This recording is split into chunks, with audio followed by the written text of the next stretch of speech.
Κυρίες και κύριοι, φίλες και φίλοι, καλησπέρα. Απόψε είναι Παρασκευή 8 Μαρτίου του 2024. Είχαμε πριν από λίγο εδώ πέρα τα επεισόδια. Δεν ξέρω τι θα γίνει με το νομοσχέδιο, αλλά αυτό που συμβαίνει στην Ελλάδα είναι ανεπίτρεπτο. Η αντίδραση του κόσμου δείχνει ότι κάτι δεν γίνεται σωστά από τα κόμματα. Γιατί? Θα σας το αποδείξω τώρα. Καταρχάς, η θέση μου για τα πανεπιστήμια δεν έχει σχέση με αυτό το νομοσχέδιο. Αυτό το νομοσχέδιο, συνταγματολόγος δεν είμαι, αλλά προφανώς παραβιάζει το Σύνταγμα. Άρα και πέρα από αυτό είμαι αντίθετος με αυτές τις πρακτικές. Το αποφασίζουμε και διατάσσουμε. Δηλαδή, επειδή με ψήφισαν πριν από κάποια χρόνια και επειδή είπα μια κουβέντα, υποτίθεται ότι νομιμοποιήθηκα, αυτά είναι παραμύθια. Είναι παραμύθια. Και θα σας αποδείξω γιατί. Σε δημοψήφισμα για να αφαιρεθούν από το Σύνταγμα της Ιρλανδίας ξεπερασμένες αναφορές στο γάμο και στη θέση των γυναικών μέσα στην οικογένεια, καλούνται να ψηφίσουν σήμερα οι Ιρλανδοί ανήμερα της Διεθνούς ημέρας της γυναίκας. Αν εγκριθούν, αυτές οι δύο τροπολογίες θα αλλάξουν το άρθρο 41 του θεμελιώδους νόμου της χώρας που συντάχθηκε σχεδόν πριν από έναν αιώνα, όταν στη δημόσια και την ιδιωτική ζωή κυριαρχούσε ένας πουριτονικός κλάδος της Ιρλανδικής Καθολικής Εκκλησίας. Το άρθρο αυτό ορίζει το ρόλο της γυναίκας ως συζύγου και μητέρας στο σπίτι. Δεν έχει σημασία τι λέει θα πω δύο λόγια, αλλά δεν έχει σημασία. Σημασία έχει η διαδικασία.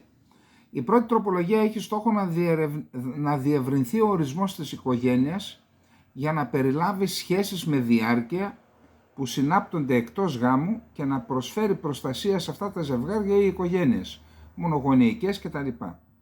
Η δεύτερη τροπολογία προτείνει να διαγραφεί μια ξεπερασμένη αναφορά στο ρόλο των γυναικών στο σπίτι, σύμφωνα με την οποία οι γυναίκες έχουν το καθήκον να φροντίζουν τα άλλα πρόσωπα που βρίσκονται κάτω από τη στέγη τους. Μία νέα ευρύτερη διατύπωση αποδίδει σε όλα τα μέλη μιας οικογένειας την ευθύνη να φροντίζουν το ένα το άλλο. Λογικό. Αυτό ήταν μια απόρρεια της παράδοσης. Όντως ο κόσμος προχωράει εδώ, όλοι έχουν ευθύνη για όλους. Το δημοψήφισμα αυτό που θα διεξαχθεί, σήμερα διεξήχθη 8 Μαρτίου, τη Διεθνή ημέρα για τα δικαιώματα των γυναικών, έχει στόχο να γίνει ένα νέο βήμα προς τα εμπρός για την ισότητα, λέγει η Όλγα Οκόνορ, διευθύντρια του Εθνικού Συμβουλίου Γενικών της Ιρλανδίας. Παρακάτω έχει στο άρθρο το σχετικό, έχει διάφορες απόψεις για αυτό το θέμα. Ποιο είναι το ζήτημα λοιπόν? Το ζήτημα είναι ότι ένα θέμα που αφορά το Σύνταγμα και την αναφορά του στην οικογένεια και στη γυναίκα δεν τόλμησαν να το λύσουν μόνα τους τα κόμματα. Πήγαν στους πολίτες. Δηλαδή ποια είναι η διαδικασία? Βγαίνει τα κόμματα, η κυβέρνηση, λένε την άποψή τους στους πολίτες, εξηγούν τους λόγους για τους οποίους κρίνει το κάθε κόμμα, ανάλογα με τη θέση που παίρνει. Αν θα πρέπει να εξυγχρονιστεί το Σύνταγμα ή να παραμείνει ως έχει, αναλόγως τα συζητούν με τον κόσμο, κάνουν συνελεύσεις, πηγαίνουν στα χωριά, στις πόλεις, στις κομμοπόλεις, και όταν έρθει το πλήρωμα, το μιλούν οι πολιτιολόγοι, οι κοινωνιολόγοι, και όταν έρθει η Εκκλησία, και όταν έρθει το πλήρωμα του χρόνου, 8 Μαρτίου 2024, πηγαίνουν οι πολίτες και λένε την άποψή τους. Και από εκεί και μετά αυτή η άποψη δεσμεύει και τις ελίτ, τις λεγόμενες ελίτ. Καλά, σήμερα διάβασα ένα συγκλονιστικό άρθρο ενός Αμερικανού που δημοσιεύτηκε σε μια δεξαμηνή σκέψη της Ευρωπαϊκής Ένωσης, ένα συγκλονιστικό άρθρο για τον ρόλο των ελίτ και την απέχθεια και το μίσος που νιώθουν οι λαοί. Ξεκινάει από τις ΗΠΑ και έρχεται μέχρι εδώ. Γιατί? Διότι ακριβώς απαξιώνουν τους πολίτες. Δηλαδή παίρνουν αποφάσεις μόνοι τους και λες και οι πολίτες είναι πρόβατα. Εν προκειμένου, ο νόμος για τα πανεπιστήμια τον έβγαλε μόνος του, δεν ξέρω τι γίνεται με αυτή τη διαβούλευση που δεν την πιστεύω με τον τρόπο που γίνεται, και βλέπουμε όλα τα κόμματα είναι αντίθετα και παρόλα αυτά η κυβέρνηση επιμένει. Να παραβιάσει το Σύνταγμα είναι εμφανές τώρα. Αφήστε οι συνταγματολόγοι αυτά που λένε, είναι, ξέρετε, θέλουν και καμιά θεσούλα. Και αναλόγως εγγράφουν υποθήκες για το μέλλον. Γιατί λοιπόν δεν εξασφαλίζεται συνένεση? Δηλαδή οποιοδήποτε κόμμα, εάν μπουν τα λογικά επιχειρήματα κάτω, γιατί να μην το δεχθεί? Γιατί να μην το δεχθεί? Τι, εντάξει. Και εν πάση περιπτώσει, δεν μπορούν να τα βρουν. Ας αποφασίσουν οι πολίτες. Γιατί δεν κάνουν ένα δημοψήφισμα? Γιατί έχουν τους πολίτες στην απέξω? Τι είναι οι Έλληνες δηλαδή? Είναι οι λύθιοι που δεν μπορούν να αποφασίσουν και αποφασίζουν οι 300 μόνον που είναι πιο έξυπνοι από τους υπόλοιπους? Γιατί αποφεύγουν? Ξέρετε, με απασχολεί σοβαρά το ζήτημα της πραγματικής ανεξαρτησίας της χώρας. Η χώρα δεν έγινε, η Επανάσταση καταρχάς το 1821 είναι ημιτελής. Δεν έγινε πραγματικά ανεξάρτητη. Και δεν έγινε πραγματικά ανεξάρτητη γιατί δεν αποφάσισαν ποτέ οι πολίτες να το διεκδικήσουν αυτό. Τώρα ή τότε εδώ η πλατεία Συντάγματος ονομάστηκε πλατεία Συντάγματος γιατί ζητούσαν σύνταγμα από τους Βαβαρούς νομίζω. Αλλά όλα αυτά ήταν μισές ενέργειες. Πρέπει το οικοδόμημα να χτιστεί σωστά, ούτως ώστε να είναι περιορισμένες οι δυνατότητες των ξένων να παρεμβαίνουν. Λύσει τα δημοψηφίσματα. Γιατί τα φοβούνται? Πέστε μου σας παρακαλώ. Η Ελλάδα δεν έχει κάνει ποτέ δημοψήφισμα. Καλά, αυτό που έκανε ο Τσίπρας το 2015, τότε πιθανόν να απέκτησε και πίεση, έτσι, κόντεψε να στουκάρει η χώρα. Κόντεψε να στουκάρει η χώρα ένα δημοψήφισμα που δεν κατάλαβε κανένας γιατί, τι εννοούσε, τι άλλαν. Η Ελλάδα λοιπόν πρέπει να μπει σε μια φάση αναδιάρθρωσης του πολιτικού του συστήματος και να έρθει στο επίκεντρο ο πολίτης, να αποφασίζει ο πολίτης. Τι θέλουν οι Ευρωπαίοι? Μνημόνια? Μνημόνια, εντάξει. Για πάρτε απόφαση πολίτες, θέλετε μνημόνια? Αυτές είναι οι συνθήκες. Βάλτε την υπογραφή σας με ένα δημοψήφισμα και τις συνέπειες, τις επιλογές θα τις πληρώνετε εσείς. Όχι να αποφασίζουν 2-3 είτε στο Μαξίμου ή δεν ξέρω πού, από κάθε κυβέρνηση και να πληρώνουμε τις συνέπειες εμείς, τα παιδιά μας και τα εγγόνια και τα δυσέγγονά μας. Αυτή η ιστορία πρέπει να τελειώσει. Και να σας πω κάτι. Καλά, εγώ τρομάζω μόνο με την αίσθηση ότι θα αποτελέσω μέρος αυτού του πολιτικού συστήματος, εννοώ της. Όμως πρέπει στις εκλογές του, εδώ στις ευρωεκλογές, παρότι λένε καμία κυβέρνηση δεν έπεσε από το αποτέλεσμα των εκλογών, πρέπει σε αυτές τις εκλογές να δοθεί ένα μήνυμα. Αλλά ξέρετε, όχι μόνο στην κυβέρνηση, σε όλα τα κόμματα εξουσίας, στο ενιαίο κόμμα, όπως λέει ο Σταύρος. Δεν ξέρω τι να κάνουμε, να βρούμε τρόπους.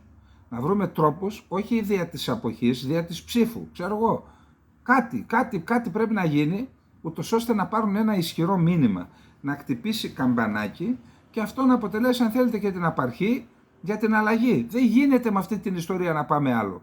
Δεν γίνεται. Δεν γίνεται να μας ξεφτιλίζει η Λιβύη, να μας ξεφτιλίζει η Αλβανία, καλά η Τουρκία. Δεν γίνεται αυτό το πράγμα. Ξέρετε τι έγραψε ένας? Και οι πολίτες, ξέρετε, τι να κάνουν, αυτά διαβάζουν, οι προσλαμβάνεις στους παραστάσεις μας κάνουν. Λέει, μας λέτε για τα 12 μίλια, καταρχάς πώς είπε ο φίλος, 12 μίλια, πρέπει να το λέμε κάθε μέρα, χθες ξέχασα να το πω. Λοιπόν, λέει δεν μπορούμε να κάνουμε 12 μίλια γιατί δεν μπορούμε να τα υπερασπιστούμε. Γιατί η Λιβύη που έκανε το τουρκολιβικό μνημόνιο μπορεί να το υπερασπιστεί? Τι παραμύθια είναι αυτά που σας λένε? Τα 12 μίλια είναι δικαίωμα της Ελλάδας, έπρεπε να το κάνει χτες και δεν πρόκειται η Τουρκία να κάνει πόλεμο. Γιατί? Δεν μπορεί να πάρει τέτοια ευθύνη, καταρχάς θα σφάει τα μούτρα της, ασφαλώς άμα κάνουμε θα έχουν πάρει και τα μέτρα μας, αλλά αν κάνει η Τουρκία πόλεμο θα τινάξει στον αέρα την νοτιοανατολική πτέρυγα του ΝΑΤΟ και πιστεύω ότι θα εισπράξει και τα επίχειρα της πράξης τους. Άρα όχι, δεν υπάρχει κανένας κίνδυνος, είναι παραμύθια της χαλιμάς όλα αυτά. Η Ελλάδα δεν επεκτείνει τα χωρικά της ύδατα, δεν κάνει χρήση αυτού του δικαιώματός της επειδή δεν είναι ανεξάρτητη, επειδή παίρνει εντολές από εδώ, από εκεί ή από παρακεί. Να σας πω κάτι, αν γίνει ένα πολιτικό σύστημα τέτοιο που για αυτά τα ζητήματα να αποφασίζουν οι πολίτες, τότε δεν μπορεί να απειλήσει και να εκβιάσει με οποιοδήποτε τρόπο ή να χρηματοδοτήσει, ξέρω εγώ,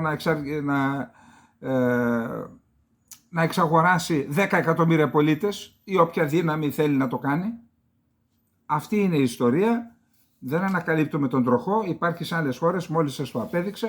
Εδώ οι Ελβετοί έκαναν δημοψήφισμα ακόμα για το θέμα αν θέλουν να κόβουν τα κέρατα από τις αγελάδες. Γιατί όχι? Για όλα τα θέματα. Γιατί να μην αποφασίζουν οι πολίτες? Να πάμε λίγο στο επόμενο θέμα μας. Λοιπόν, το επόμενο θέμα έχει να κάνει με την Κύπρο. Θυμάστε προχτές ο Φιντάν έκανε μια επίθεση στην Κύπρο χωρίς να την ονομάσει. Υπάρχει ένα νησί, λέει, απέναντι στη Γάζα που το χρησιμοποιούν σαν βάση μεταφοράς οπλικών συστημάτων στο Ισραήλ. Είπε ο Γάιδαρος στον Πετεινό Κεφάλα, που έχω στα χέρια μου όλα τα στοιχεία επακριβώς τι εξάγει η Τουρκία στο Ισραήλ Οκτώβρη, Νοέμβρη, Δεκέμβρη, Ιανουάριο, Φεβρουάριο, δεν τα πήρα ακόμα, θα τα πάρω και αυτά. Και όχι μόνο αυτό. Ξέρετε, το μεγάλο πρόβλημα του Ερντογάν σε αυτές τις εκλογές δεν είναι ούτε ο Ιμάμογλου, ούτε το Ρεπουμπλικανικό κόμμα, ούτε οι Κούρδοι, κανένας. Το μεγάλο πρόβλημα είναι το κόμμα του Νεσμετίν Ερμπακάν, που το ξαναέφτιαξε ο γιος του Νεσμετίν Ερμπακάν, ο Φατίχ, ο πορθητής Ερμπακάν. Βλέπω σε ορισμένους νομούς ξεπερνάει και το ΑΚΠ. Ξέρετε γιατί? Διότι κυκλοφορεί, από εκεί παίρνω και εγώ τα στοιχεία, κυκλοφορεί τις εξαγωγές που κάνει ο Ερντογάν και η κολλητή του, η Τουρκία, στο Ισραήλ εν μέσω πολέμου. Προσέξτε, και σε κρίσιμα υλικά που σχετίζονται με τον πόλεμο. Και αυτά τα υποκείμενα, με την πολιτική έννοια, πάνε να κατηγορήσουν την Κύπρο την καθημαγμένη, που η Κύπρος δεν εξάγει τίποτα στο Ισραήλ. Γιατί το έκανε αυτό? Γιατί η Κύπρος είναι Φοντερ Λάιεν σήμερα στην Κύπρο και πιθανόν αύριο να φύγει το πρώτο καράβι αυτής της επιχείρησης Αμάλθεια, που η Κύπρος θα χρησιμοποιηθεί ως λιμάνι, το τελευταίο λιμάνι από το οποίο θα αναχωρούν πλοία για να μεταφέρουν ανθρωπιστική βοήθεια στη Γάζα.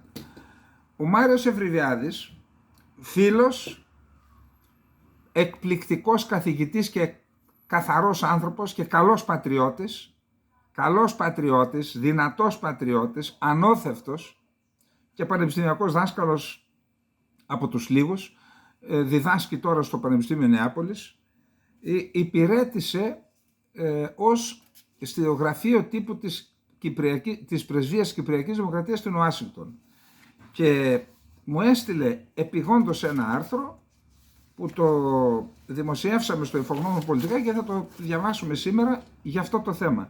Για το ρόλο που παίζει η Κύπρος και που θα μπορούσε να παίξει η Ελλάδα εάν ήταν πραγματικά ανεξάρτητη και δεν αποτελούσε ακολούθημα το ενός και το άλλου.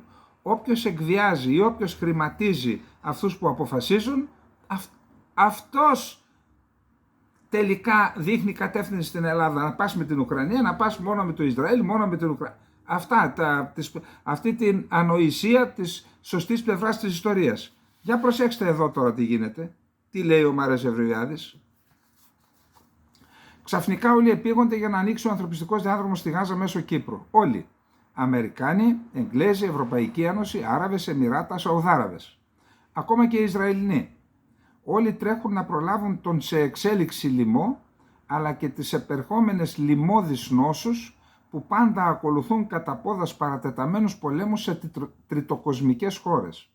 Υπάρχουν δε και σοβαρότατες ενδείξεις, με βάση στοιχεία από διεθνείς οργανισμούς αλλά και από Ισραηλινές πηγές, ότι το Ισραηλινό κράτος χρησιμοποιεί εσκεμμένα την πείνα ως εργαλείο πολέμου στην προσπάθειά του να εξαλείψει τη Χαμάς. Οι άθλιες συνθήκες της σφαγής στη Γάζα υφίστανται εδώ και μήνες. Ο διάδρομος μέσω Κύπρου μπορούσε να ήταν ήδη σε λειτουργία. Το συζητάμε εδώ και 1,5 μήνα, 2. Δεν τον ήθελαν όμως Αμερικανοί και Ισραηλινοί και ακολουθούσαν τα ενεργούμενά τους κράτη στη Δύση. Ποιο άλλο είναι ενεργούμενο? Το δικό μας. Το καθένα με τη δική του εκλογήκευση και ερμηνεία ως προς το τι συνεπάγεται τρομοκρατία. Και όσο δίκαιο είχαν οι Ισραηλινοί για τις θηριωδίες της 7ης Οκτωβρίου, το έχασαν με τις δικές τους θηριωδίες που ακολούθησαν και συνεχίζονται. Δεν μπορείς να σκοτώνεις χωρίς να σκοτώνεσαι. Και το δόγμα οδόντα αντί οδόντος θα αφήσει όλους, όχι μόνο ξεδόντιαστρους, αλλά και τώρα οι δυτικοί επίγονται από τους θανάτους τάχατες. Οι δε άλλοι παράγοντες ηθικοί στην εξίσωση, τα Ισλαμοφασιστικά αραβικά καθεστώτα, Κατάρ, Σαουδάραβες, οι μουλάδες του Ιράν, κόπτονται και αυτοί διότι θα τους πιάσει το Ραμαζάνι και τι θα λένε για εσωτερική κατανάλωση? Ότι σφάζονται και λιμοκτονούν ομόθρησκοί τους, ενώ αυτοί νηστεύουν από τα χαράματα για χάρη της αιώνιας ζωής στον κατά φαντασία τους κήπο του Αλλάχ. Είναι τα πράγματα που τους ζορίζουν όλους και κυρίως η αποτυχία της δικής τους προπαγάνδας. Ναι, δεν τους βγαίνει και δεν τους βγαίνει μέσα στις ίδιες τους τις χώρες. Αντίθετα με το τι γενικά πιστεύετε για την κρατική προπαγάνδα, στρατηγικός της στόχος είναι η παραπλάνηση του λαού, όχι του εχθρού. Και όλα αυτά τα στατιστικά δείχνουν ότι αυτοί που κρατούν το μαχαίρι και το πεπόνι χάνουν αυτόν τον πόλεμο για τη δική τους κοινή γνώμη. Οι δυτικές και αραβικές ελίτ στιγματίζονται και δεν τους αρέσει. Αρχίζουν να πληρώνουν κόστος. Στην Αμερική, για παράδειγμα, επίγονται λόγω, ως ήθιστε, των εκλογών. Οι δημοκρατικοί επίγονται. Ο Μπάιντεν επίγεται, τους κυνηγά όλους ο Τραμπ και τους πολιτικούς νάνους της Ευρώπης το ίδιο.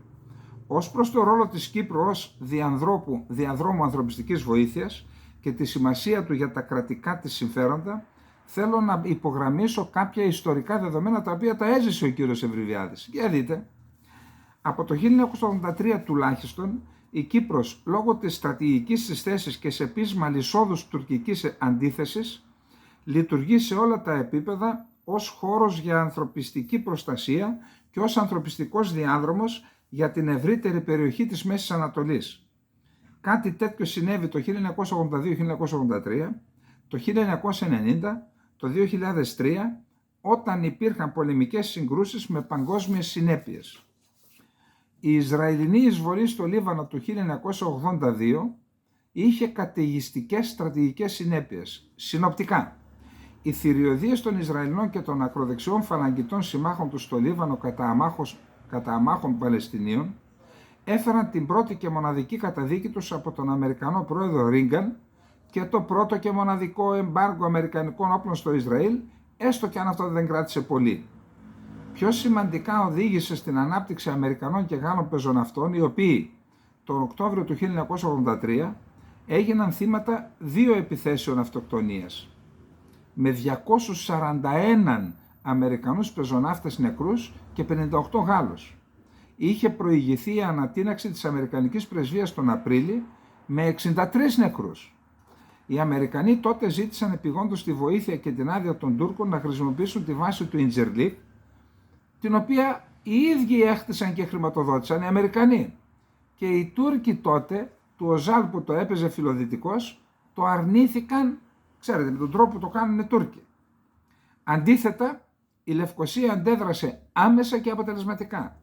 Με πρωτοβουλία της Κυπριακής Πρεσβείας στην Ουάσιγκτον, τότε υπηρετούσε πρέσβης ο κύριος Ιακωβίδης και στην οποία υπηρετούσε ο κύριος Ευρυβιάδης ως σύμβουλος τύπου, η Κύπρος άνοιξε τα λιμάνια της και το αεροδρόμιο Λάρνακα σε Αμερικανούς και Γάλλους ανεφόρων. Έτρεξαν μετά ασμένοντας πίσω από τη Λευκοσία ο Οζάλ και οι Τούρκοι και λέγανε ελάτε σε εμάς όταν είδαν ότι κάνει το έργο αυτό η Κύπρος. Αλλά οι Αμερικανοί τους διαολόστηλαν.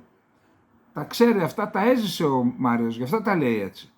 Το περιβάλλον του Ρίγκαν ειδικά τα είχε πάρει, όπως λέει ο λαός, στο κρανίο.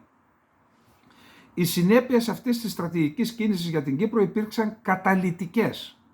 Ο τότε Υπουργός Άμυνας της Κύπρου, Βενιαμίν, πήρε πρόσκληση και τιμήθηκε με κόκκινο χαλί και τυμπανοκρουσίες από τον ομόλογό του στο Πεντάγωνο, θυμάστε τον περίφημο Weinberger, Κάσπαρ Weinberger.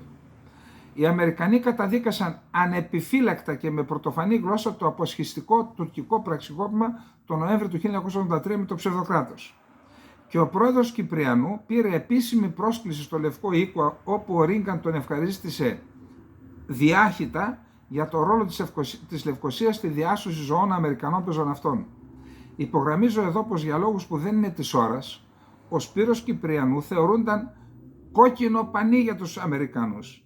Με μία μόνο στρατηγική κίνηση της Λευκωσίας ακύρωσε τα πάντα. Ακούστε, πιστεύω ακράδαντα, η πολιτική ευφυΐα, η πολιτική ή με ήττα, ή οι πολιτικοί που έχουν αφιερώσει τη ζωή τους στην υπηρεσία της πατρίδας μπορούν να παράξουν πολιτικές και να δώσουν ισχύ σε μια χώρα που είναι μεγαλύτερη από πυρηνικά όπλα. Το πιστεύω ακράδαντα αυτό. Προσέξτε μια κίνηση τι έγινε. Ανατράπηκαν τα πάντα.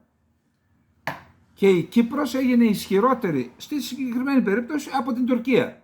Η Κύπρος που είναι μια σταλιά σε σχέση με την Τουρκία. Γιατί? Η πολιτική ευφυΐα. Λόγω οικονομίας δεν θα αναφερθώ στο ρόλο της Κύπρου στους πολέμους του 1990 και του 2003 που υπήρχε και ήταν σημαντικός, όπως και σε άλλες ενδιάμεσες κρίσεις. Οι παρικούντες και στις δύο πλευρές του Ατλαντικού και ειδικά ο ΟΗΕ ή της Ευρωπαϊκής Ένωσης και Αγγλίας, κράτη και πολίτες γνωρίζουν από πρώτο χέρι διότι υποφελήθηκαν και υποφελούνται καθημερινά μέχρι και τώρα από τη συμβολή της Κύπρου στην εμπέδωση της ασφάλειας και της ειρήνης στην περιοχή. Έχω στο παρελθόν και επανειλημμένα καταθέσει σχετικές λεπτομέρειες καθώς και εισηγήσεις πολιτικής. Και κάτι τελευταίο. Η καλύτερη απόδειξη για το ρόλο και τη σημασία της Κύπρου ως παραγωγού ασφάλειας, δηλαδή ως παίκτη και ως υποκειμένο και όχι ως αντικειμένο στο διακρατικό σύστημα, υπήρξε η πεδαριώδης και γελή αντίδραση των Τούρκων όταν κατάλαβαν ότι δεν τους βγαίνει το παιχνίδι περί εκλειπούσης Κύπρου ως μη νομιμοποιημένου κρατικού δρόντα. Με αφρού στο στόμα ο Φιντάν και τα φερέφωνά του επιτέθηκαν κατά της Κύπρου ως ένα νησί κοντά στη Γάζα που είναι ατζέντης του Ισραήλ και θειασότης της τρομοκρατίας, το οποίο μέσω του διαδρόμου θα στέλνει όπλα στο Ισραήλ για να σφάζει Παλαιστίνιους. Τα παραπάνω και για εκείνους τους ακτιβιστές ειρήνης της λευκοσιάτικης νομενκλατούρας που θέλει να καταλύσει το κυπριακό κράτος και να λύσει το κυπριακό, μέσω της εξυπηρέτησης των στρατηγικών συμφερόντων της Άγκυρας. Λοιπόν, αυτά για την Κύπρο, αυτά για την πολιτική, αυτά για τους πολιτικούς, τον ρόλο που διεκδικεί και ξέρετε εκεί παίζουν τα Ηνωμένα Αραβικά Εμιράτα. Διαψεύδεται ο Τούρκος σε αυτό το διάδρομο. Παίζουν πρωταγωνιστικό ρόλο. Νομίζω ότι το φορτίο είναι δικό τους, το πρώτο φορτίο, νομίζω. Αλλά αυτόν τον ρόλο έπρεπε να παίξει και η Ελλάδα.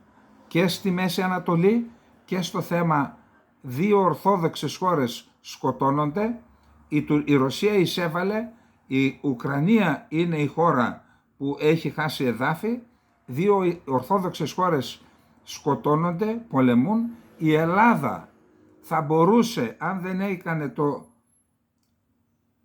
το λάθος να εμπλακεί στα θέματα της Ορθοδοξίας, θα μπορούσε η Ελλάδα να είναι ο διαμεσολαβητής, να είναι μέρος της λύσης και όχι μέρος του προβλήματος. Και η Ελλάδα, λόγω της ιστορίας της, θα μπορούσε να διεκδικήσει αυτόν τον ρόλο σε όλες τις κρίσεις, ολόκληρου του κόσμου. Ως η χώρα παραγωγός ειρήνης, παραγωγός λύσεων και όχι ως ένα άθυρμα που να το παίρνει ο πρέσβης και ο υπέξ μιας χώρας, τράβα εδώ, τράβα εκεί, λες και είμαστε καραγκιόζιδες. Ντροπή μας. Και αντί αυτόν τον ρόλο να τον παίξει η Ελλάδα, η Ορθόδοξη Ελλάδα, που αυτοί δεν θέλουν να λένε ότι είμαστε και Ορθόδοξη χώρα κιόλας, έτσι. Εντάξει, αυτό είναι, θα μας το φέρουν αυτό πιο μετά, θα μας το φορέσουν καπέλο. Εν πάση περιπτώσει, αντί να παίξουν αυτόν τον ρόλο, ποιος τον παίζει? Η μουσουλμανική Τουρκία. Άκουσον. Η μουσουλμανική Τουρκία, η οποία είναι χώρα που έχει κάνει, δεν είναι ίδιες οι περιπτώσεις, καμία περίπτωση δεν είναι ίδια. Αυτά για τα οποία η Ουκρανία κατηγορεί τη Ρωσία, τα έχει κάνει η Τουρκία στην Κύπρο. Παρ' όλα αυτά τη δέχεται ως διαμεσολαβητή. Κάτσετε, εδώ κάτι δεν κάνουμε σωστά. Προσέξτε εδώ τώρα.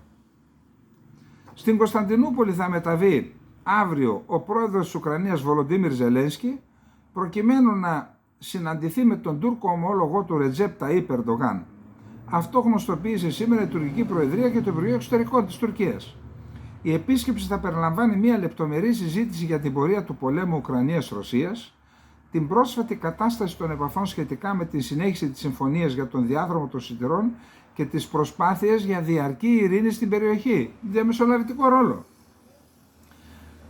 Παράλληλα, στην ατζέντα των συνομιλιών μεταξύ Ερντογάν και Ζελένσκι θα βρεθούν και οι διμερείς σχέσεις Τουρκίας-Ουκρανίας. Εργοστάσιο παραγωγής Μπαϊρακτάρ, μη επανδρομένων αεροσκοφών στην Ουκρανία, καθότι η Ουκρανία παράγει κινητήρες αεροσκαφών. Δηλαδή τα αεροσκάφη μη επανδρομένα της Τουρκίας που θα μας επιτίθεται θα έχουν ουκρανικούς κινητήρες. Και εμείς δίνουμε όπλα στην Ουκρανία και λέμε, διάφοροι εδώ πέρα, δεν θέλω να τους χαρακτηρίσω, λέγανε, επειδή έλεγα στείλτε ανθρωπιστική βοήθεια, όχι όπλα. Μου λέγανε και εσύ θα σου στέλνουν γάζες και σένα, λέει, οι σύμμαχοι. Ποιοι σύμμαχοι? Τι είπε προχθές ο Δένδιας? Κανένας δεν θα είναι μαζί μας. Άρα γιατί τα στέλνουμε τα όπλα? Για να αποδυναμώσουμε την εθνική μας άμυνα? Υπόψη ότι ο Ερντογάν δεν έχει στείλει τίποτα και δεν τολμούν να ζητήσουν από την Τουρκία, γιατί θα φάνε πόρτα. Οι δικοί μας έχουν ορθά άνοιξες τις πόρτες. Το ξέρετε ότι ήταν τα όπλα και τα πυρομαχικά έτοιμα όλοι οι κατάλογοι πρωτού καν εισβάλλουν οι Ρώσοι. Και ήταν έτοιμοι οι δικοί μας εδώ να τα δώσουν και τα δώσαν την πρώτη μέρα. Άσε που είπε ο Ζελένσκι, ξέρω σε κάθε χώρα, σε κάθε αποθήκη τι ακριβώς υπάρχει. Και τα κρατικά μας μυστικά τα κάνανε. Ο Υπουργός Άμυνας της Ουκρανίας είναι πράκτορας των Τούρκων. Αν έχει όλα αυτά που κομπορημονώντας υπερηφανεύτηκε ο τέτοιος, ο Ζελένσκι, ότι έχω τα πάντα, όλα αυτά μπορεί να πήγανε μέσω του Ουμάροφ στην Τουρκία.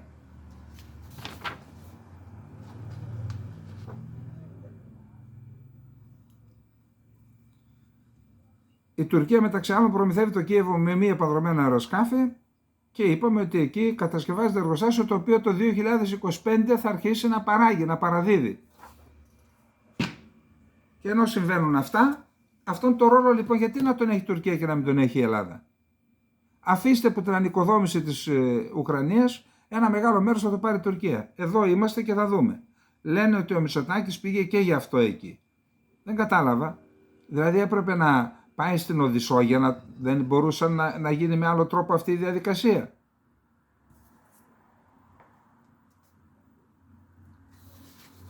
Λοιπόν, στις δηλώσεις του Πρωθυπουργού Κυριάκου Μητσοτάκη σχετικά με τη ρωσική επίθεση στην Οδυσσό, απάντησε η εκπρόσωπος του Ρωσικού Υπουργείου Εξωτερικών Μαρία Ζαχάροβα. Αποκάλυψε τη Ρωσία εχθρό της Ευρώπης, σημειώνει σε ανάρτησή της στο Telegram η Ζαχάροβα, εννοεί το Μητσοτάκη. Πρώτον, δεν τρομοκρατήσαμε και δεν τρομοκρατούμε την Ελλάδα ή οποιονδήποτε άλλον. Δεν θα βρείτε ούτε ένα τέτοιο παράδειγμα. Δεύτερον, η Ευρώπη ήταν διαφορετική. Το Τρίτο Ράιχ ήταν επίσης η Ευρώπη. Για μια τέτοια ναζιστική Ευρώπη θα είμαστε πάντα εχθρός, δήλωσε εκπρόσωπος του Ρωσικού ΥΠΕΞ και συνεχίζει. Τρίτον, στο Σοβιετικό Ρωσικό Σχολείο μου, στο συνηθισμένο μάθημα μουσικής για κάθε μαθητή μας, πέρασα από τα έργα του Μίκη Θεοδωράκη. Γνώριζα τόσο τη μουσική του όσο και τη μοίρα του. Ήταν και αυτός εχθρός της Ευρώπης, της ναζιστικής Ευρώπης? Και καταλήγει η Ζαχάροβα. Μην προδώσεις, Κυριάκο, τη μνήμη της ελληνικής αντίστασης. Να πούμε ότι ο Έλληνας Πρωθυπουργός είπε: αντιλαμβάνεται κανείς τι σημαίνει πόλεμος. Εμείς ήμασταν εκεί 7 ώρες. Για τους Ουκρανούς είναι καθημερινή πραγματικότητα. Και αυτό επιβεβαιώνει την ορθότητα της επιλογής της Ευρωπαϊκής Ένωσης να στηριχθεί η Ουκρανία απέναντι στη ρωσική επιθετικότητα. Όλοι μας ανησυχήσαμε. Αν σκεφτείτε ότι ήμασταν σε ανοιχτό χώρο χωρίς τη δυνατότητα να καλυφθούμε οπουδήποτε, ήταν κάτι πολύ άγριο.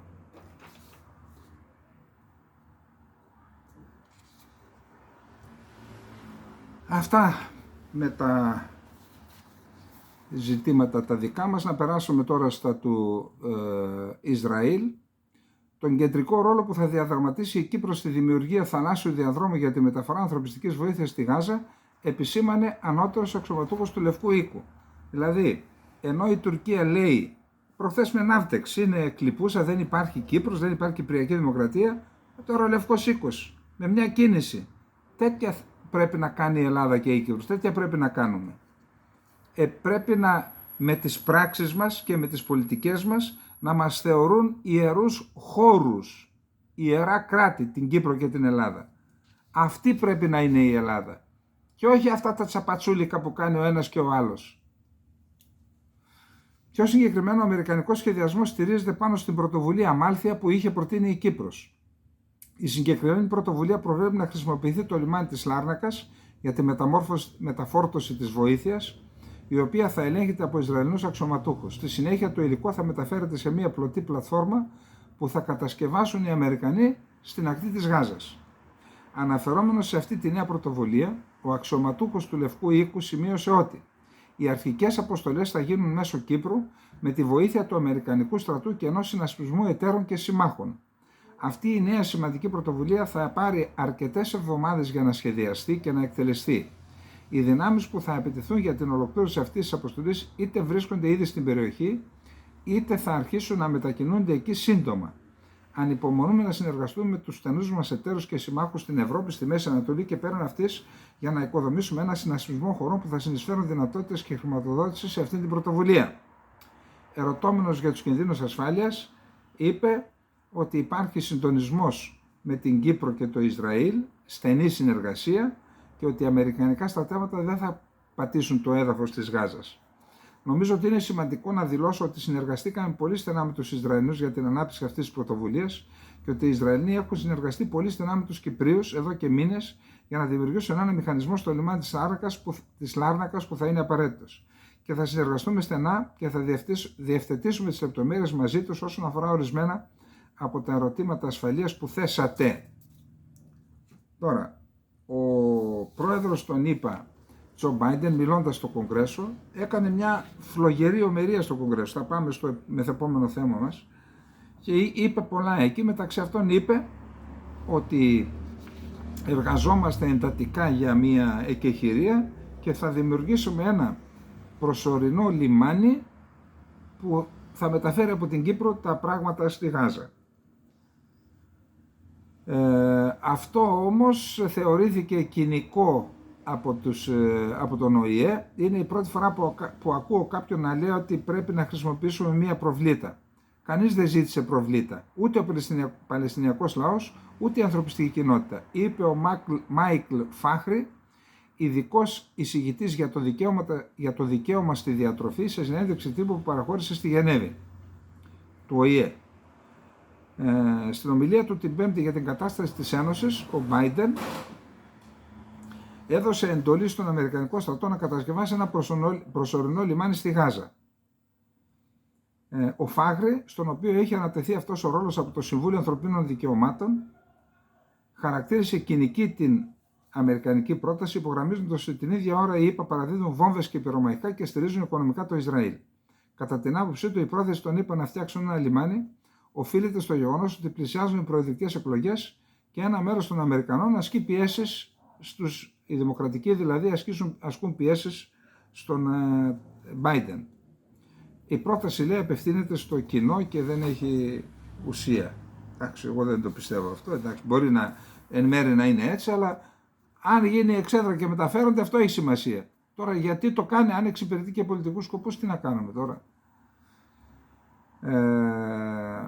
Εργαζόμαστε ακατάπαυστα για να εξασφαλίσουμε άμεση κατάπαυση του πυρός τουλάχιστον 6 εβδομάδων ανάμεσα στις Ισραηλινές ένοπλες δυνάμεις και την τρομοκρατική οργάνωση, καθώς ο πόλεμος έχει πλέον εισέλθει στον 6ο μήνα, είπε ο Μπάιντεν στην ομιλία στο Κογκρέσο. Επιβεβαίωσε ότι διέταξε τις δυνάμεις να κάνουν το λιμάνι, όπως είπαμε.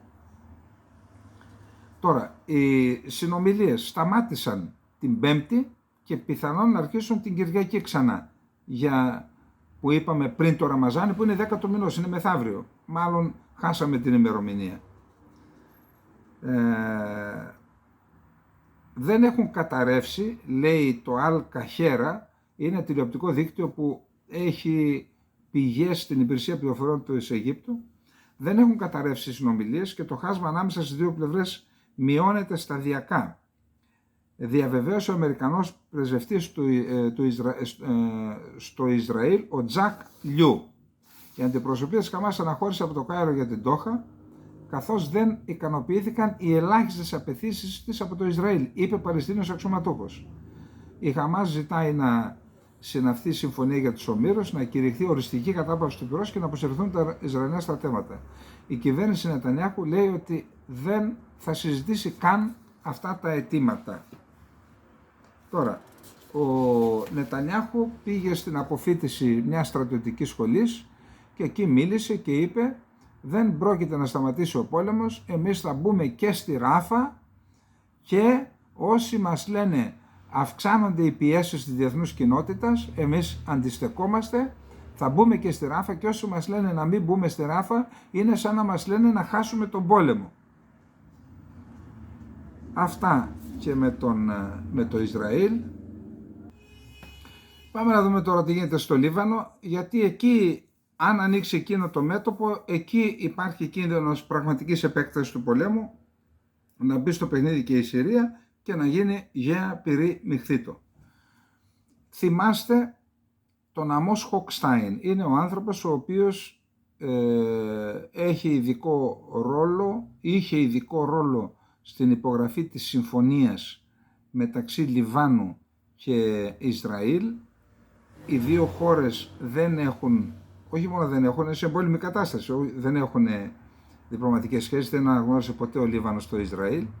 Παρόλα αυτά, οι ΗΠΑ ως τρίτος πήρε την υπογραφή του ενός, πήρε την υπογραφή και το άλλο, τα ένωσε και έκανε τη συμφωνία οριοθέτησης της ΑΟΣ. Όλα αυτά τα πέτυχε ο Χοκστάιν, ο οποίος κατόρθωσε να πείσει τον πρόεδρο του Λιβάνου, τον Μπερί, συγκρατήστε αυτά τα δύο ονόματα, Χοκστάιν και Μπερί, ο οποίος Μπερί είναι από ένα πολιτικό κίνημα που στην ουσία είναι Χεσβολάχ, αλλά δεν είναι, αλλά δεν είναι. Αυτός λοιπόν τώρα ο Αμός Χοκστάιν πήγε τη Δευτέρα στον Λίβανο, συζήτησε και με τον Μπερί, με αυτόν δηλαδή που υπέγραψε τη συμφωνία για αμοιβαίο όφελος και των δύο χωρών, για την οριοθέτηση της ΑΟΣ, και ήδη η Total εκεί είναι και κάνει δουλειά και ετοιμάζεται να κάνει εξορίξεις. Τώρα λοιπόν παρουσίασε και έβαλε στο τραπέζι ένα σχέδιο για κατάπαυση του πυρός μεταξύ της Χεσβολάχ και του Ισραήλ. Αμέσως μετά πήγε στο Ισραήλ, μετά τον Βηρητό, και τώρα είμαστε στη διαδικασία να πάει η απάντηση του Ισραήλ μέσω των τρίτου, όπως πάντα, για να δούμε αν τελικώς θα επιτευχθεί η συμφωνία. Να δούμε ορισμένα πράγματα. Μία συμφωνία για την έναρξη διαπραγματεύσεων με στόχο τον τερματισμό της συνοριακής σύγκρουσης μεταξύ Χεσβολάχ και Ισραήλ, η οποία ξεκίνησε μετά τον πόλεμο στη Γάζα, προχωρά, μεταδίδει το The National, επικαλούμενο πηγές που βρίσκονται κοντά στις συνομιλίες στη Βηρητό. Η συμφωνία εκπονείται με τη διαμεσολάβηση του απεσταλμένου του ΗΠΑ Αμός Χοκστάιν και του Προέδρου του Κοινοβουλίου του Λιβάνου, του Κοινοβουλίου του Λιβάνου, Ναμπίχ Μπέρι, ο οποίος είναι επικεφαλής του κινήματος Αμάλ που πρόσχεται στη Χεσβολάχ. Οι ΗΠΑ δεν έχουν άμεση επαφή με τη Χεσβολάχ, την οποία θεωρούν τρομοκρατική ομάδα. Πάντως η Χεσβολάχ έχει δώσει πράσινο φως για να αρχίσουν οι συνομιλίες. Σύμφωνα με το The National, τα δύο κύρια σημεία της συμφωνίας είναι η επίτευξη μιας πάυσης των εχθροπραξιών στα σύνορα, ακολουθούμενη από επίλυση των διαφορών σχετικά με τα χερσαία σύνορα, γιατί εκεί υπάρχει μια διαφορά. Ο Λίβανος θεωρεί ότι το Ισραήλ έχει καταλάβει κάποια κτήματα, κάποιες περιοχές. Η Χεσβολάχ φαίνεται να μην είναι αντίθετη. Πάντως λένε ότι αυτό θα γίνει μέχρι τις 15 Μαρτίου. Βάζει κάτι τέτοιον όρο ο Νετανιάχου. Αν δεν γίνει μέχρι τότε, ο Νετανιάχου λέει: εγώ θα ξεκινήσω την εισβολή, και ήδη έχει ξεκινήσει κάποιες προκαταρκτικές ενέργειες στην περιοχή.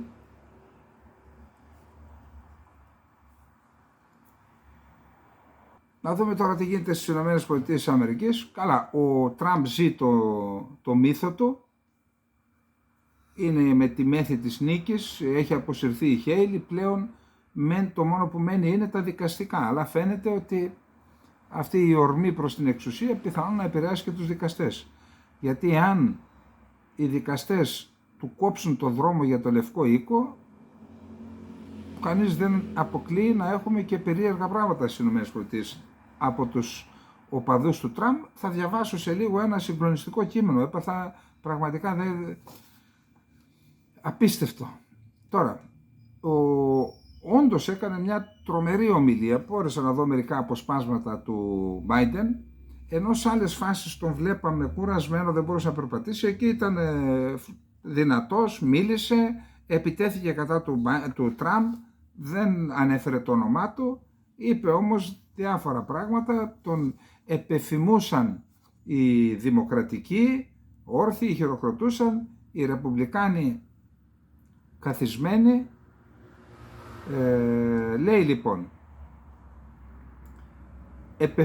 επεφημούμενος ζωηρά από κοινοβουλευτικούς της παράταξής του,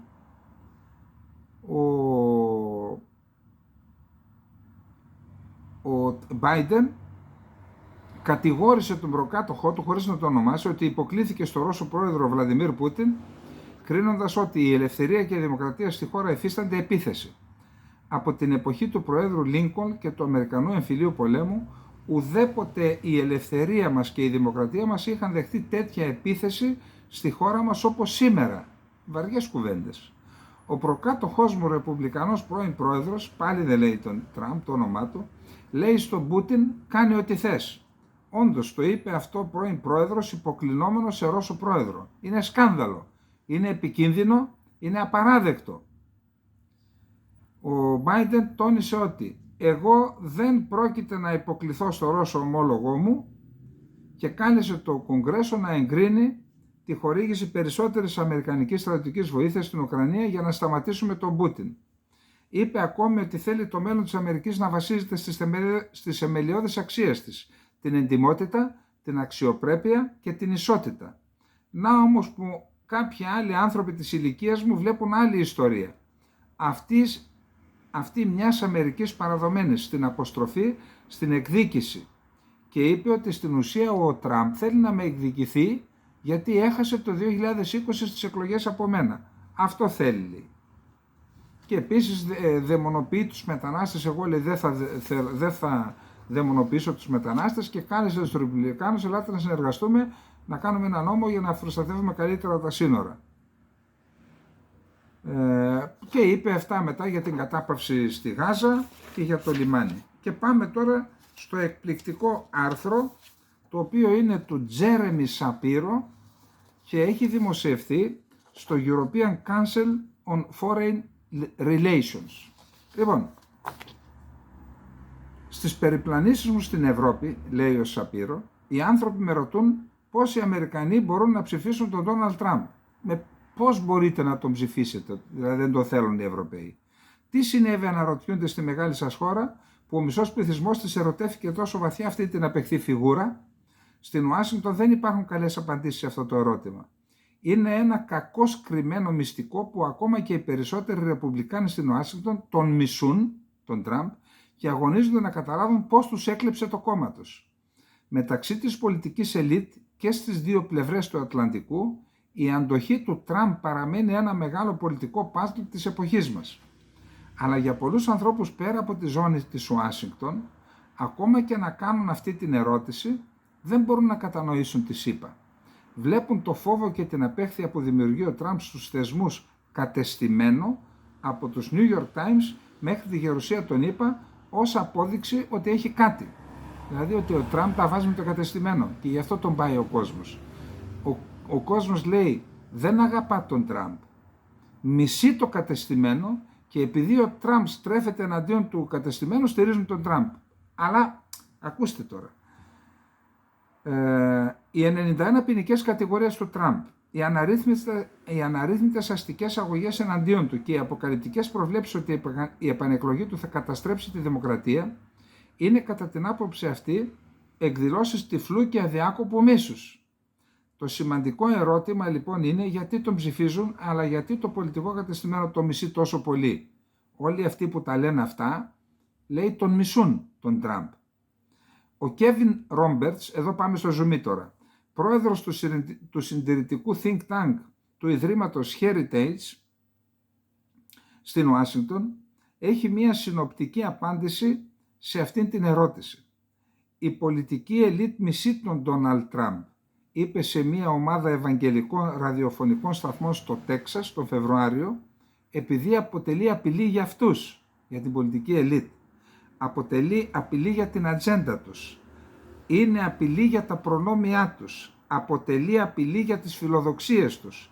Και πάνω απ' όλα, αυτό που τους ενοχλεί περισσότερο είναι ότι αποτελεί απειλή για τη δύναμή τους. Τώρα φτιάχνει το αφήγημα ότι η ελίτ, η σάπια ελίτ, τα ακούμε και εδώ και στην Ευρώπη αυτά, είναι εναντίον της ο Τραμπ και έτσι ο Τραμπ δημιουργεί οπαδούς. Αυτή είναι μια απάντηση που πρέπει να την καταλάβουν οι Ευρωπαίοι.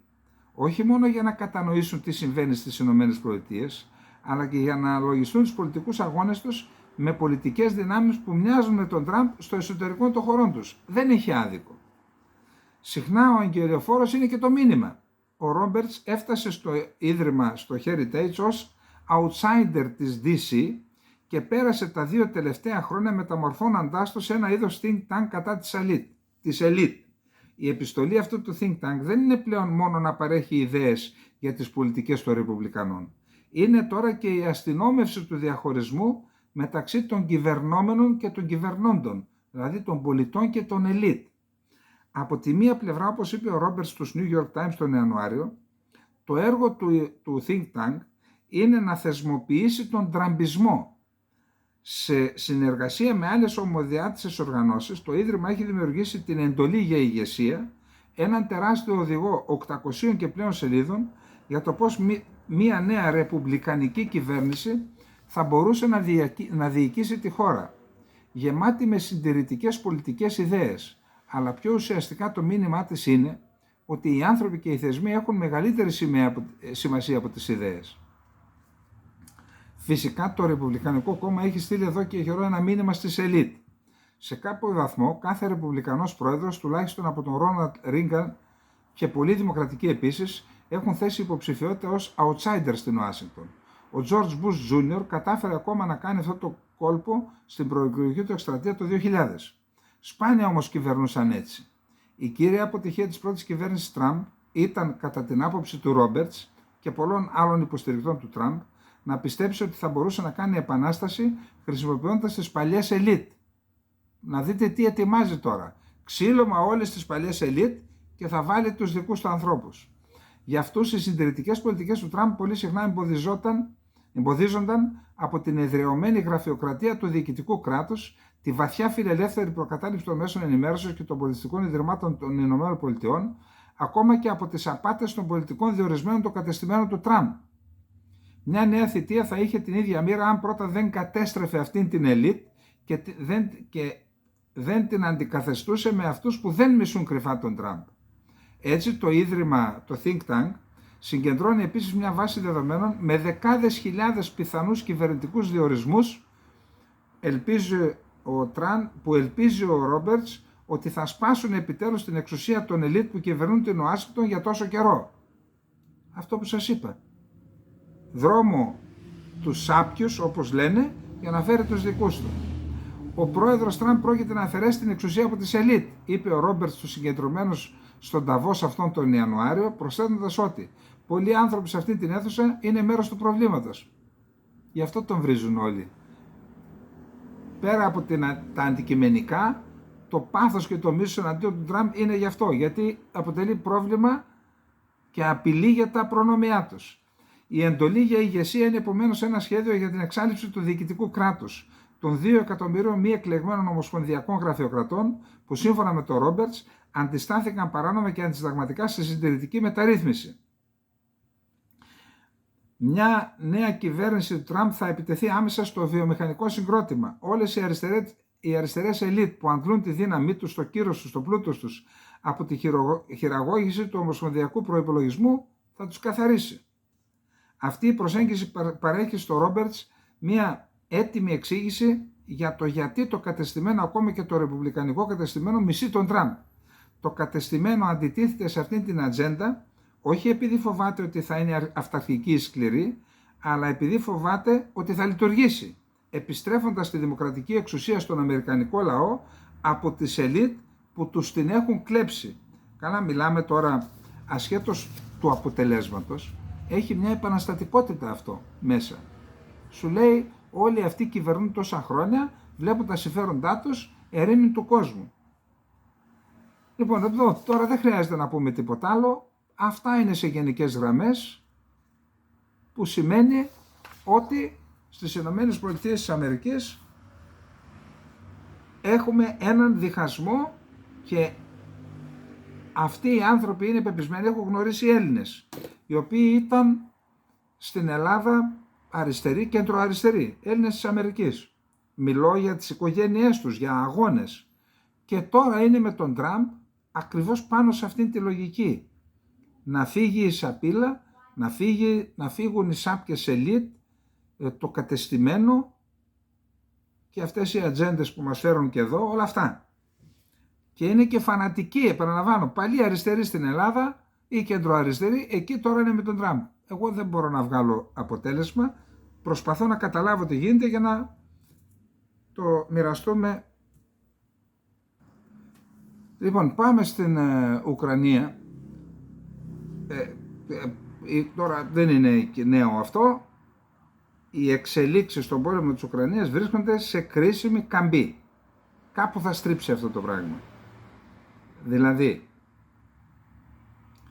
είτε θα έχουμε περισσότερη εμπλοκή της Ευρώπης, άρα αν έχουμε τους πυράβλους μεγαλύτερου βελληνικούς και θα έχουμε ένταση, θα επιμηκυνθεί ο πόλεμος,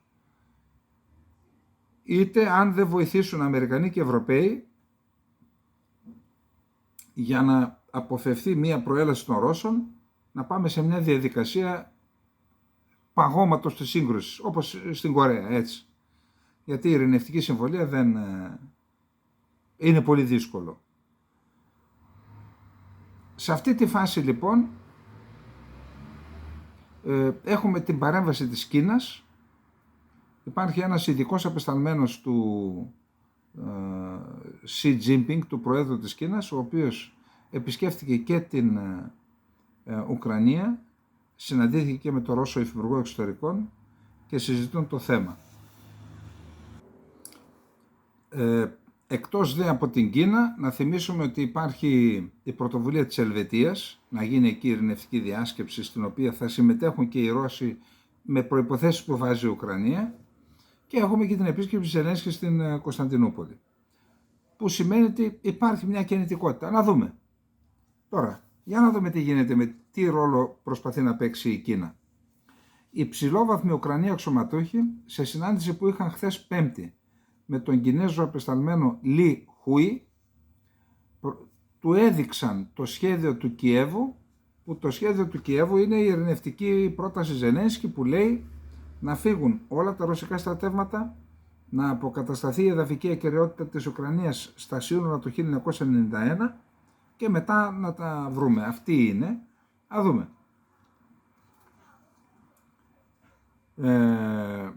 Ο Αντρί Γέρμακ, προσωπάρχης του Ουκρανού Προέδρου, ανέφερε στο Telegram ότι ο ίδιος και η ομάδα του παρουσίασαν την κατάσταση στο πεδίο της μάχης και τις ειρηνευτικές προτάσεις του Κιέβου στον Κινέζο απεσταλμένο στον Λι Χουί.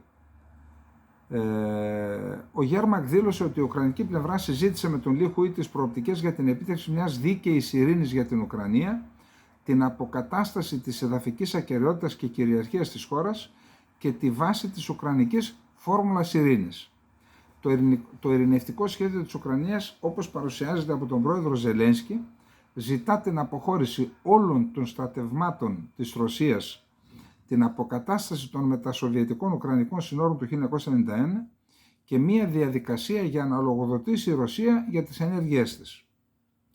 Σε σημερινή ανακοίνωση, το Υπουργείο Εξωτερικών της Κίνας ανέφερε ότι ο Λι είχε ειλικρινείς και σε φιλικό τόνο συζητήσεις με τον Γέρμακ, τον αντιπρόεδρο της Ουκρανικής κυβέρνησης και τον Υπουργό Εξωτερικών, για τις σχέσεις και των δύο χωρών και την κρίση στην Ουκρανία, αλλά δεν έδωσε άλλες λεπτομέρειες.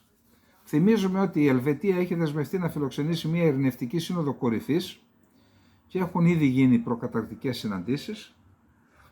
Το Κίεβο προσπαθεί να καλλιεργήσει καλές σχέσεις με το Πεκίνο και η Κίνα έχει παρευρεθεί σε τουλάχιστον μία από τις συναντήσεις, αν και η Ρωσία δεν έχει προσκληθεί. Ο Λι στο δεύτερο ταξίδι στην Ευρώπη συνάντησε έναν από τους υπουργούς εξωτερικών της Ρωσίας στη Μόσχα την περασμένη εβδομάδα και δήλωσε ότι είναι αδύνατο να συζητηθεί μία διευθέτηση για την Ουκρανία χωρίς τη συμμετοχή της Μόσχας.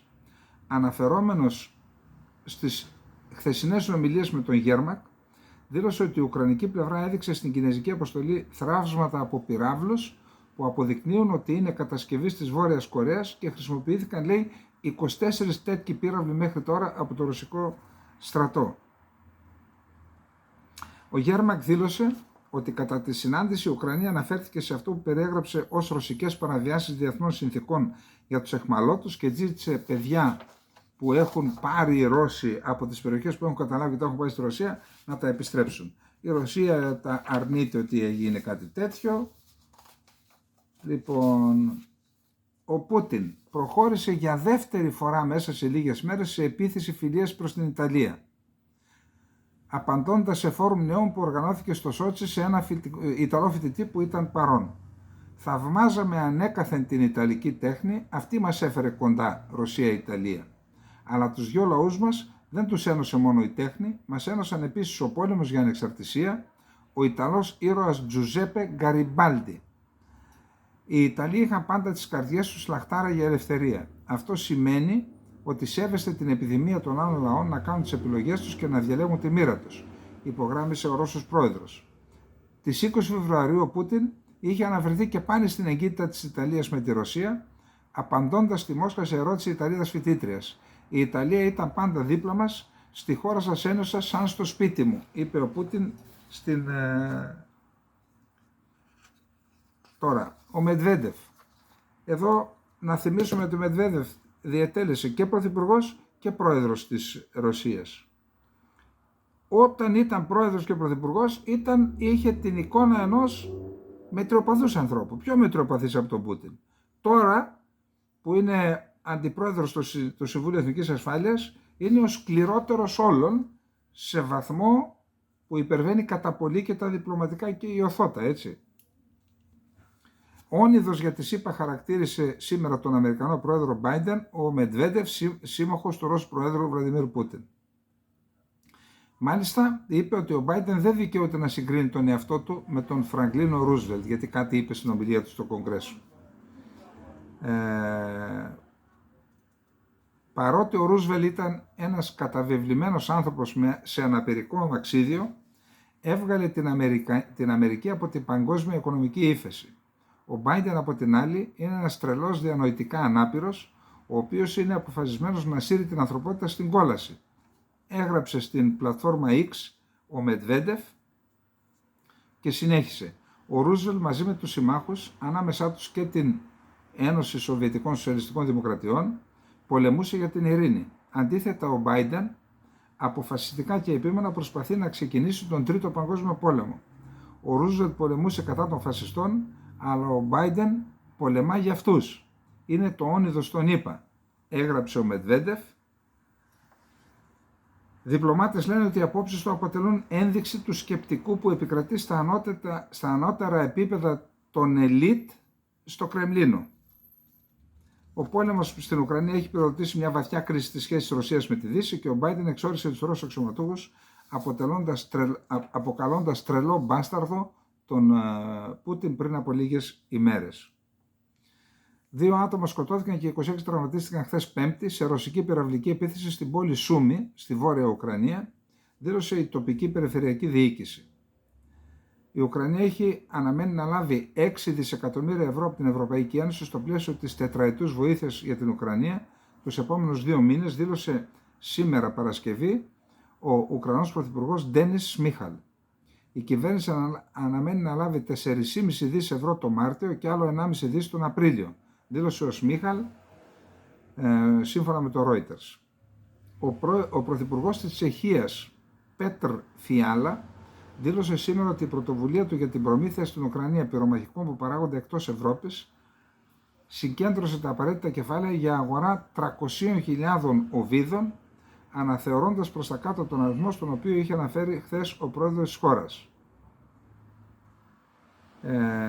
Νέες δημοσκοπήσεις δείχνουν ότι η πλειονότητα των Γερμανών δεν θέλει περαιτέρω εμπλοκή στην Ουκρανία με την αποστολή πυράβλων μεγάλοβελληνικούς Τάουρους. Αυτό ήρθε μετά τις υποκλοπές και τα λοιπά.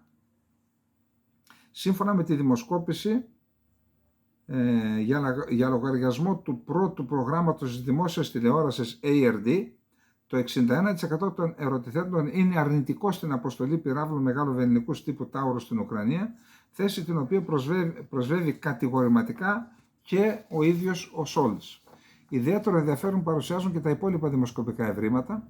Το 70% φοβάται ότι η Γερμανία από εδώ και στο εξής θα γίνεται ολοένα και συχνότερα στόχος ρωσικών υποκλοπών, ενώ το 67% θεωρεί ξεκάθαρα ότι η Γερμανία δεν είναι προετοιμασμένη απέναντι στη ρωσική κατασκοπία. Το 64% εκτιμά επίσης ότι η Ρωσία θα μπορούσε να επιτεθεί μελλοντικά και σε άλλες χώρες της Ευρώπης, ενώ το 62% θεωρεί ότι και η Γερμανία θα μπορούσε να εμπλακεί άμεσα σε έναν πόλεμο με τη Ρωσία. Υπάρχει μαζική δυσαρέσκεια για τον Σόλτς. Λοιπόν, αυτά. Υπάρχει ένα άρθρο για την διαφθορά στην Ουκρανία, το οποίο δεν είναι του παρόντος. Λοιπόν, αυτά είχαμε να πούμε για απόψε. Όπως για να κάνω και πράξη και αυτό που μου είπε ο φίλος μας χθες, επέκταση των χωρικών υδάτων στα 12 μίλια τώρα, και να τονίσω ότι θα αποκτήσουμε την ανεξαρτησία μας μόνον εάν η εξουσία πραγματικά μεταβιβαστεί στους πολίτες. Και όπως λέει ο Σταύρος, αυτός που περιμέναμε να μας σώσει είμαστε εμείς οι ίδιοι. Καληνύχτα, γεια σας.